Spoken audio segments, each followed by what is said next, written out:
Hello, everyone, and welcome back to another episode of the Grit Daily Startup Show with your host, Leonard Kim. Today, we're going to be talking about pickleball with our guest, Josh Brown, who's the founder and the CEO of Dropshot. Now, pickleball has been kind of crazy lately. Like, as a kid, I played tennis, but then whenever I went to the park, like, there was less and less and less people playing tennis. And all of a sudden, now every single tennis court is filled up and everyone's playing pickleball. There's what, like 36.5 million people playing it right now or something? Take us through that. Yeah, thanks for having me on, Leonard. It's great to be with you here, and thanks for inviting me. Really excited to chat about pickleball and everything related to it. Awesome. Yeah, so pickleball's been taking off. I think the latest stat I saw was 1 in 5 adults in the last year have played pickleball. Wow. So there's no sign of slowing down. It's only been increasing since probably the beginning of the pandemic, and it's taken off. Yeah, it's So kind of crazy. Like I go on like Instagram, I see like one person playing here and there. I'm like, pickleball? Why would someone play pickleball? And then all of a sudden, like my friend's roommate over at Laguna Beach, like he's got this whole L hat, he's got everything all geared up. I'm like, what's going on? Like everyone's kind of picking up on this thing. Like it's becoming a craze. What do you think kind of got people so involved in this? yeah, the thing that really comes to mind for me is that the first time you play, it's incredibly addicting. It's Yeah.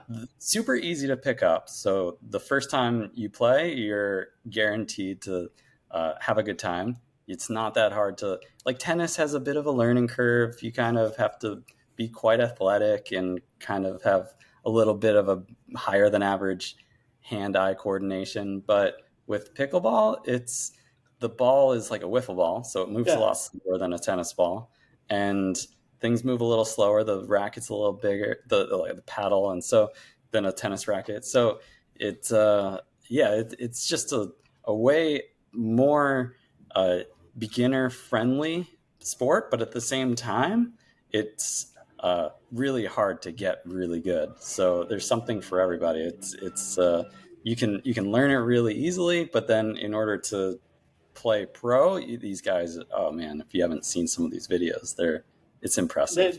They kind of go hard when they go pro. And over at like Santa Monica Beach, I live in Los Angeles. Like typically, like those courts were always empty, like all throughout time, and now they're all like packed every single time. There's people lined up playing. Groups go out. They're enjoying themselves. One of my friends, his son actually plays tennis, and he was living out in DC, and he was thinking about moving out to California. And we went down to one of those, one of those centers where they have like the pools, the courts, and all those different things. And me and him, we went to go check it out because he wanted to see if he should enroll his son over there because they have the best trainers and everything like that. While we were driving in, there were all those little like banners on the side with like people on them that usually celebrate athletes. I was like, who are all these people? Then I took a closer look. Every single one on the way in was a pickleball champ. Yeah, completely take out. I completely relate to. So I was living in Baltimore, just outside Yeah, of DC, for 9 years before, and then I'm in San Diego. So Southern California is because it's a great place to play outside. You've got yeah. sunshine all year round, and you don't have to worry about like needing a indoor court and facilities that are well lit. So yeah, there's tons of places. They've converted half the parks around here from tennis courts over to pickleball, which some tennis players aren't happy about, but a lot of other pickleball players are. Yeah, a So lot of it's pickleball players are pretty happy about that. And if you really look at it, it's kind of an interesting thing because like in COVID, like people either stayed home and did nothing, or they were like, "Oh, I got to go and figure out ways to go and exercise and stay in shape." And then what emerges from all of that, like this? yeah, people were putting down tape in out by on the street during COVID to tape the street for the lines for a pickleball court, just a makeshift pickleball court. I saw people do that in their own driveways around here. So it went nuts during COVID. And yeah, it's only gotten way more popular since then. That was just the beginning of it. I mean, it wasn't so the sport's been around since the like 1965, but it didn't really take off until COVID. Something about needing to be having an outside sport that's kind of socially distant that really made it much more popular. I think if you kind of tie those elements together, right? Something from the past, something that no one's really doing, that social distance that you kind of have to go out there and maintain, whether it's real or not. I don't even know. Like, but then that's the thought of it. You're like, oh, I gotta be 6 feet apart. What sport could I do that's 6 feet apart? Something that's outdoors, so then you're not contained in an environment where you're stuck inside in a room with someone else. You kind of put all those things together. It kind of makes sense why pickleball would kind of take off. Yeah, yeah. I mean, it had all the ingredients, and the reason why it hasn't is because once you start playing, once the reason why it hasn't gone away is because once you start playing and actually like figure out how it works, then it's incredibly addicting. Like it's almost like where people get so into it that it's like CrossFit back in. It reminds me of that, where like anybody that you knew that was into CrossFit, they couldn't stop talking about it. Yeah, It's I kind of remember like those days. Yeah. I'm like, why is everyone talking about CrossFit? Like, what's so yeah, cool about this? Why is every single person talking about this? And it kind of like hits that trend where everyone who can get involved into it does. What yeah, makes me question everything though is why didn't it take off back in 1965? yeah. And I mean, it was like a little backyard game when they created it back in the day, and some Hmm? people got into it, but I think people just needed to get. And the real reason I believe is the community aspect that was missing during Mm. COVID, and that's what people really were craving. And so this gave that community aspect to people that you don't have to be the most physically fit person. You don't have to Yeah. have like a ton of skills in order to pick this up, but people needed a reason to be outside and to get active, and then they needed a reason to have a community and get together and talk about things and have fun together. So I I think think that that the community aspect of it is kind of huge because I remember back in COVID, like my ex-wife, she left me at that time, and like I want to go out, I want to go out. Hey friend, want to come out? No, I can't. I'm gonna die. Right? I'm like, oh, let's go to a restaurant then. Oh no, you can't go in there. We only do to go orders now, or you can't even come in the place. It's like, oh, let's go to the mall. What mall can I even go to? That like you have all these things you want to do, but then you can't go out there and do anything. And I mean, like realistically, it's a very debilitating experience to go out there and want to do so much and not be able to. So having that community aspect, I could see really drawing people in and keeping them together for a sport and making it thrive. So who knows? Maybe pickleball will be the next Olympic sport too. that's there. They've been talking about it. There's Yeah. definitely conversations going on about it because I mean they've got to replace breakdancing with something, I guess. So Yeah, that's true. But breakdancing was pretty fun. I actually really like those clips. And actually, before Rachel's clip, like I actually went on YouTube and I was typing in Olympic breakdancers champion, right? I wanted to see how good the person who won is, and she's like phenomenal. But she gets no right, airtime because she won. and there's nothing knocking breakdancing. I just I'm, Uh, the yeah, winner is a phenomenal breakdancer, but she got no airtime, no press time, or anything. The other lady took it off. exactly. Yeah, it, there was yeah. I mean, nothing wrong with breakdancing. Breakdancing is an excellent sport. No, breakdancing is It's cool. got It some. originated Made out of New some York and LA. It's got a lot of history from, it's yeah, fun. break out the cardboard box and get down on the street corner. Yeah, when I was 16, like I tried to do the breakdancing moves, but then, some bodies just aren't built that way, and I quickly found It's a good way to find out out. publicly. So for pickleball, right? Like, there's got to be some challenges that people are facing within the game, right? You have sure you could go out there and play pretty easily, but there's probably a bunch of challenges. What do you think are some of the most common challenges that you've kind of seen in the game? Yeah, so I mean, the thing that came to us when we were first learning how to play was the challenge around scorekeeping because we would we would get really into a rally and go back and forth. And the challenging part about pickleball is between each rally, you need to remember three things. not only the score, which is one of them, but the serving position. You're Mhm. either left or right on a, because usually you play doubles in a pickleball match, and Mhm. then also the serving number. So you have to Mhm. remember it's either one or two. So you could be server two on the left, server two on the right, server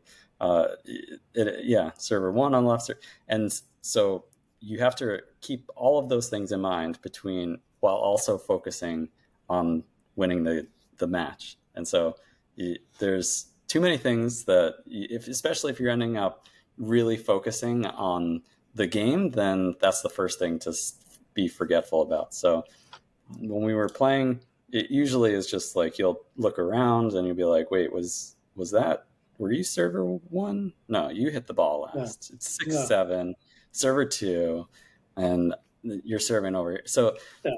yeah, I don't know. I have a background in technology and engineering, so that's kind of like where my mind goes when I'm trying to solve a problem like that. Like, how can we, what do we have? What kind of tools do we have?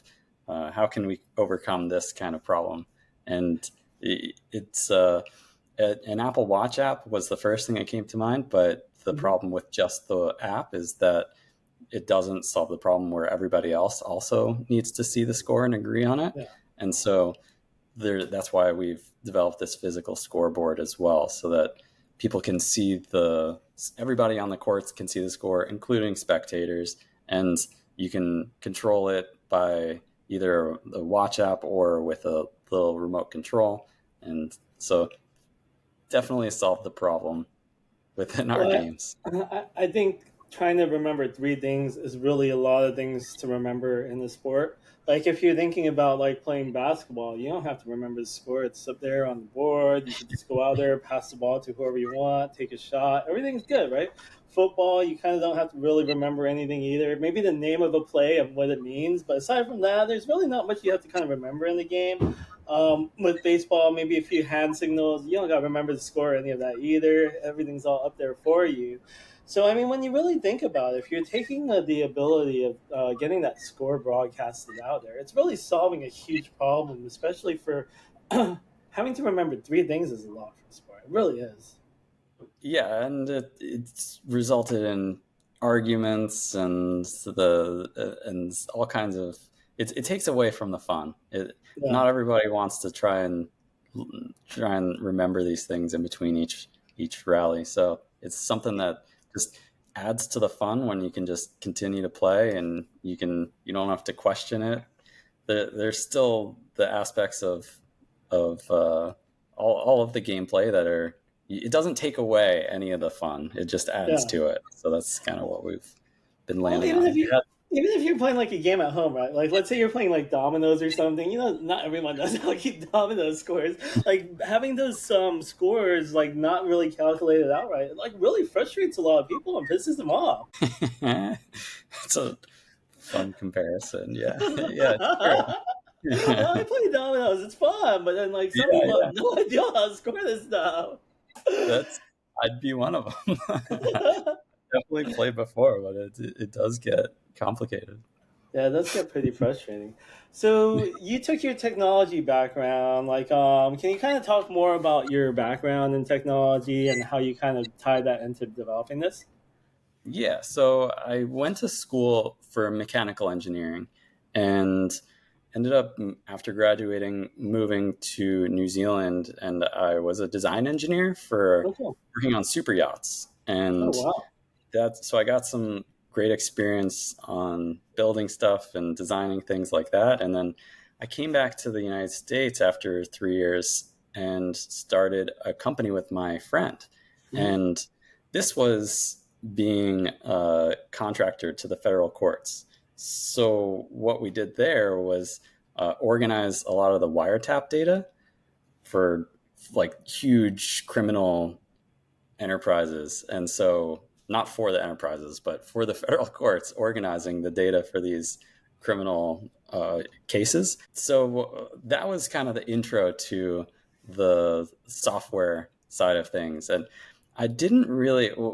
I was insecure at that time, and I wasn't sure if this was how I was all self taught for software Oh, wow. because we hired some contractors to build this stuff, but you end up having to rebuild stuff if you don't know how to manage an engineering team, and Yeah. it ends up being so I ended up learning how to code in order to kind of talk to these guys. And after a few months of working with them on doing that, it ended up being like, well, I can just start building this myself, and then Yes. worked with another team and built it. So yeah, that was the intro to the software. And I thought that I was just learning it through, Stack Overflow and Google, and I didn't know that was how it was done. I thought I was like, oh, I'd be a terrible software engineer. So I got a, a job as a software engineer, and it turns out that is exactly how software engineers work. It's like you look something. Now it's more with like ChatGPT and Yeah.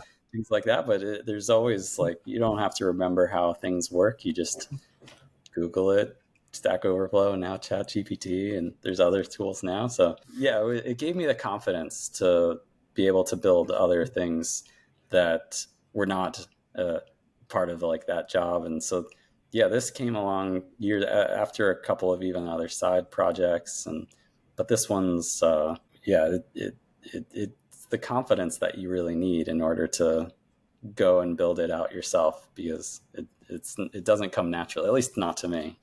Some other Yeah. people may.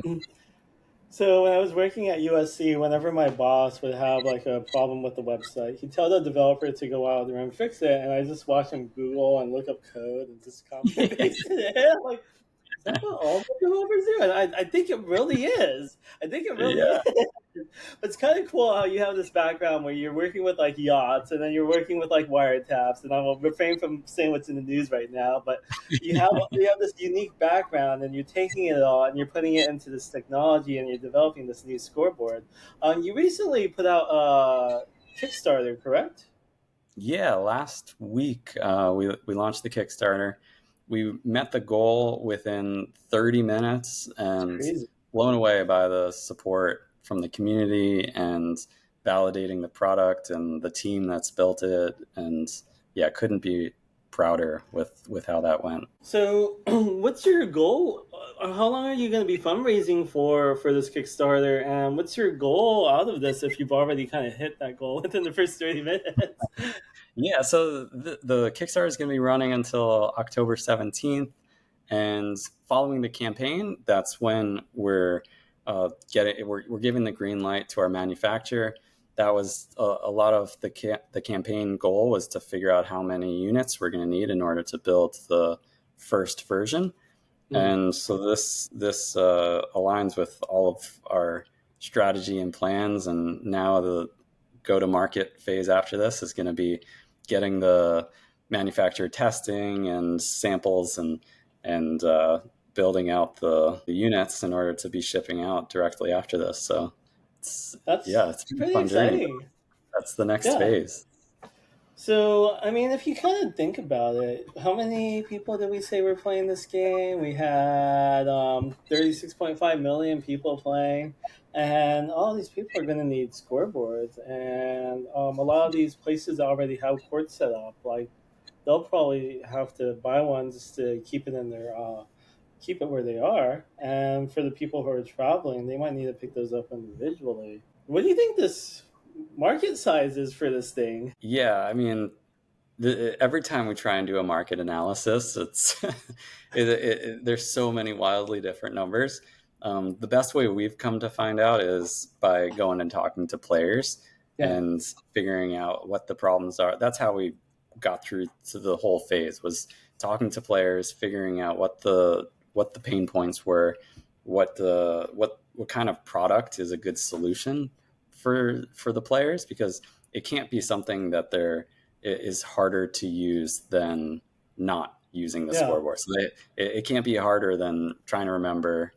It has to be easier. So the whole journey that we've gone through has been trying to figure that out. And yes, there's tons of players, there's tons of facilities popping up all over the place, and there's definitely different products for some of these different solutions. Some of those tournaments are going to want something larger. we've settled on a product that we can sell to consumers Yeah. and have this be a portable product that people can throw in their bag and take out at the court when they're playing with their friends. It's also something that facilities can use to when they're renting out a court, and Yeah. they can pass out the remote control with the scoreboard so that somebody doesn't have to download this an app or something like that. So, and if they do want all that data, because you can, once you have the app, then you can get all the statistics and your performance and Yeah. saved to your account. So that's a huge perk of having the app. Nice. But yeah, there's definitely a big market out there, and we've gotten a ton of interest from both players as well as facilities, Awesome. the pickleball facilities, because there is a need for a solution. I think my biggest question that I have for you is how does this scoring board make it so much easier to score? Keep the Yeah, score. yeah. So it's I mean, I have one here that has some of the lights on it, but Oh wow. so you have the score, you have the serving number, and you have the serving side. Oh wow. So when it gets connected to, it's a little bright because it's indoors. I gotta turn the brightness down, but it's yeah, you can flip it upside down, and it Whoa. so it yeah, it's so if you want to hang it on the fence, or if you want to set it on it has little feet so you can set it on the ground, but it also has these hooks so that if you want to hang it on the fence, that's where it just the accelerometer inside comes in handy, because now it'll reset the side. So the way this is better than trying to remember, is all you have to do is say which team won the rally. Yeah.